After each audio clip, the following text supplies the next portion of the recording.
అమ్మా మన రాష్ట్రం ఏర్పడి 10 సంవత్సరాలు అయింది. మొదటి 5 సంవత్సరాలు చంద్రబాబు గారు ముఖ్యమంత్రిగా ఉన్నారు. ఇప్పుడు 5 సంవత్సరాలు జగన్మోహన్ రెడ్డి గారు ముఖ్యమంత్రిగా ఉన్నారు. ఈ 10 సంవత్సరాలలో మన రాష్ట్రం ఒక్క అడుగు కూడా అభివృద్ధిలో ముందుకు వేయలేదు. 10 సంవత్సరాలలో పట్టుమని కొత్త పరిశ్రమలు 10 కూడా రాలేదు. మరి అభివృద్ధి ఎలా జరుగుతుంది? మరి బిడ్డలకు ఉద్యోగాలు ఎలా వస్తాయి? వచ్చాయమ్మా? మరి ఎవరికి ఓటేయాలో ఆలోచన చేసి ఓటు వేయండి. చంద్రబాబు గారికి ఓటేసినా, వైసీపీ పార్టీ జగన్మోహన్ రెడ్డి గారి పార్టీకి ఓటేసినా అభివృద్ధి జరిగేది ఏమీ లేదు.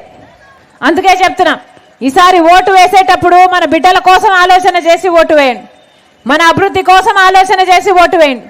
మనకు ప్రత్యేక హోదా రావడం కోసం ఓటు వేయండి. మనకు పోలవరం ప్రాజెక్ట్ పూర్తి కావడం కోసం ఓటు వేయండి. మనకు రాజధాని కోసం ఓటు వేయండి. మళ్ళీ చెప్తున్నాం, ఒక్క కాంగ్రెస్ పార్టీ మాత్రమే ఈరోజు ప్రజల పక్షాన నిలబడిన పార్టీ.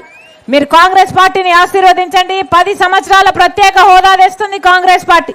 మళ్ళీ రాజశేఖర్ రెడ్డి గారి సంక్షేమ పాలన ప్రతి ఇంటి గడపకు తీసుకొస్తుంది రాజశేఖర్ రెడ్డి బిడ్డ.